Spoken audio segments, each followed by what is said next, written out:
কারণ আপনার যদি বাইকের যদি কিছু হয় তাহলে আপনি নতুন বাইক একটা কিনতে পারবেন। যদি একটা মানুষ মারা যায় তাহলে সেই মানুষটা কখনোই ফিরিয়ে দিতে পারবেন না। তাই দয়া করে কখনোই মানে অসাবধানভাবে গাড়ি চালাবেন না। আমি বেঙ্গলোরে এসেছি, আমার প্রায় 12 বছর রানিং চলছে। তো 12 বছরের মধ্যে আমি 2 বছর প্রথম যখন এসেছিলাম তখন এখানে কি হয় যে কোনো গ্রান্টার ছাড়া কাউকে মানে ড্রাইভারের চান্স পাওয়া যায় না। তো তার জন্য আমি প্রথম এসে 2 মাস একটু কষ্ট হয়েছিল। তারপর যখন আমার চিন পরিচিত হয়ে গেল লোকেদের সাথে, তখন আস্তে আস্তে আমি গাড়িতে চান্স পেলাম। গাড়িতে আমার বেঙ্গলোরে আমি গাড়ি চালাচ্ছি প্রায় 9 বছর হয়ে গেল। এই 9 বছর থেকে আমি একই মালিকের গাড়ি চালাচ্ছি। তাই যদি কারোর যদি ড্রাইভিং করার ইচ্ছে থাকে বেঙ্গলোরে এসে, তাহলে আমার কমেন্ট বক্সে বলবেন যে কে কে চালাতে ইচ্ছুক। আমি কাজ ধরিয়ে দিতে পারবো, এটা আমি গ্যারেন্টি দিয়ে বলতে পারি। কিন্তু থাকা খাওয়ার সুবিধাটা নিজেই করবে, আমি সব কিছু দেখিয়ে লাইন করে দেব। এখানে কি হয় নর্মালি, এখানে যদি একটা আমাদের এখানে কি হয়, আমাদের এখানে যদি ঘর লোন তাহলে বা ভাড়া ঘর নিতে গেলে কোনো অ্যাডভান্স লাগে না, কিছুই লাগে না। কিন্তু এখানে এই একটা অসুবিধে, যত বাইরের লোক আসে এখানে ভাড়া নিতে, ওদেরকে অনেক টাকা অ্যাডভান্স তারা বলে যে এই তো 30,000 40,000 টাকা মিনিমাম। তো যদি একদম যদি আপনি ছোটো ঘর নেন তাহলে 10 থেকে 15,000 টাকা নিচে তো পাওয়াই যায় না। তার জন্য এখানে ওইটাই একটা অসুবিধে হয়। যারা ঘর থেকে আসেন যদি চেনা জানা থাকে তাহলে তো ঠিক আছে, ওদের রুমে জায়গা হয়ে যায়। কিন্তু যারা নতুন আসে তাদের এসে তো অনেক কষ্ট হয়ে যায় এখানে। যে রুম নিতে গেলে 10 থেকে 15,000 টাকা অ্যাডভান্স দিয়ে রুম নিতে হবে।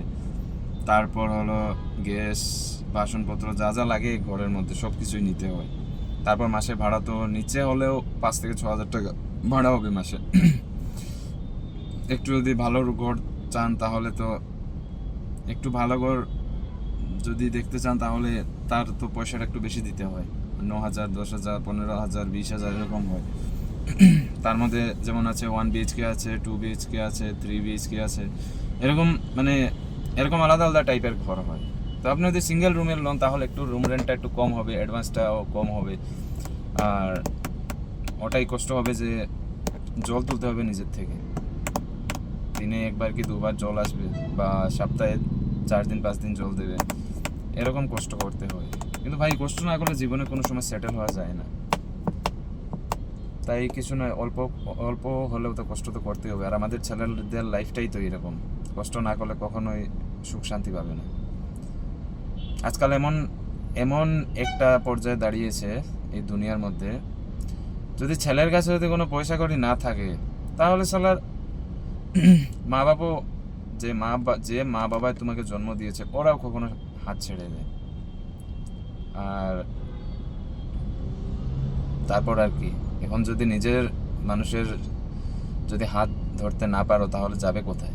তার জন্য ভাই আমি যেমন আমার বাপের ঘরে এক ছেলে, তো যা যে এরকম একই ছেলে আছো এক বাপের ঘরে, তারাই বুঝতে পারবে এই দুঃখটা।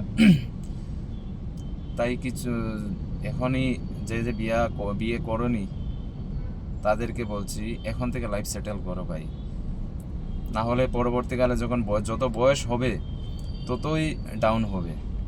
তাই এখন থেকে পয়সা জমিয়ে জীবনটা সেটিং করে রাখো যাতে পরবর্তীতে অসুবিধা না হয়। আমার কপালটা ভালো ছিল যে আমি হাতের বিদ্যাটা একটা শিখেছিলাম, গাড়ি চালানোটা। তাই আজকে ভগবানের আশীর্বাদে আর বিশ্বকর্মা আশীর্বাদে আমি যেভাবেই হোক আমি চালিয়ে নিচ্ছি। কিন্তু যদি হাতের বিদ্যা একটা শিখা থাকে, যদি গাড়ি চালানো জানো, আমাকে কমেন্ট করো, ফোন নাম্বার দিও, আমি সব কিছু লাইন করে দেব এখানে। মিনিমাম এটা এটা শিওর, আমাদের আমাদের দেশে যদি কারোর গাড়ি চালাও, আমাদের এখানে গাড়ি গাড়ি যদি কেউ যদি ড্রাইভার রাখে তাহলে তাহলে ওদেরকে বেতন কত দেয়? 3 থেকে 4,000, হার্ডলি 6,000 7,000 এরকমই দেবে। এখানে আমি আমি মানে আমার সাথে যদি কন্ট্যাক্ট করে আসো, কোনো যে আমি যে পয়সা নেবো এটা নয়, মানে যেটা তোমাদের খরচ হবে, যেমন রুম নিতে হবে, বাসনপত্র কিনতে হবে, এটা তো নিজেই করতে হবে। তার সাপোর্ট আমি করতে পারবো না ভাই। 1-2 দিন থাকতে লাগে আমার রুমে আমি জায়গা দিয়ে দিতে পারবো, কিন্তু পার্মানেন্টলি জায়গা দিতে পারবো না, কারণ এখানে রুমের অনেক অসুবিধা হয় থাকতে। তাই এখানে যেই আসতে চাও তাদেরকে আমি এটা গ্যারান্টি দিতে পারি, মিনিমাম 25 থেকে 30 হাজার টাকা বেতনের কাজ ধরিয়ে দিতে পারবো। এটা আমি গ্যারান্টি দিয়ে বলতে পারবো। কারণ যারা ড্রাইভিং শিখেছে, দেশে গাড়ি চালিয়ে ভাই কোনো লাভ হবে না, কোনো লাভ নেই। কারণ হলো গিয়ে দেশে তুমি সকালে বেরোবে, তারপর রাত্রিবেলা আসবে, কোনো টাইম নেই, টেবল নেই, হঠাৎ করে মালিক বলবে যে আজ আসো, আমি ওখানে যাব। বা তাছাড়া যদি বড় গাড়িও চালাও তাহলেও বেতন কম। আমি আগে গুয়াহাটিতে প্রায় 4-5 বছর গাড়ি চালিয়েছি, কিন্তু ওখানে 6,000 টাকা দিত আমাকে 12 চাকা গাড়ি চালানোর। 6,000 টাকা বেতন, তার মধ্যে 2,000 টাকা খালাসিকে দিতে হতো, আর 4,000 টাকা আমার। তো সাইড ইনকাম একটা আছে, ওই ইনকামটা যদি করতে পারো তাহলে তো ঠিক আছে। যারা নতুন হয়েছে তাদের জন্য আমি বলছি যে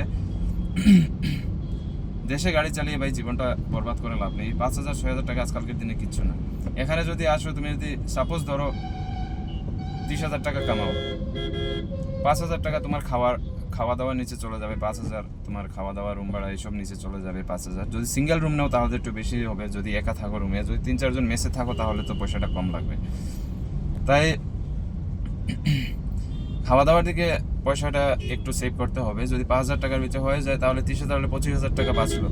ঘরে বাড়ি করে যদি 10,000 টাকা পাঠিয়ে দাও তাহলে তোমার 15,000 টাকা মান্থলি সেভিংস হবে। আর দেশে চালিয়ে তুমি যা কামাবে তাই সব কিছু খরচ হয়ে যাবে, 1 টাকাও সেভিংস হবে না লাইফে।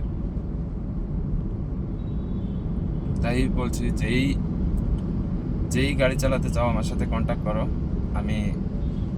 আমি তোমাদেরকে একটা রাস্তা ধরিয়ে দেব যদি ইচ্ছুক হও। আর যেমন একদিন আসলাম, 2 মাস চালালাম, চলে গেলাম ভাই, তাহলে আসতে হবে না। কারণ এরকম করে না তুমি টাকা জমাতে পারবে, না তোমার লাইফ সেটেল করতে পারবে, কিচ্ছু করতে পারবে না। তারপর একটা জিনিস দেখাচ্ছি, এই যে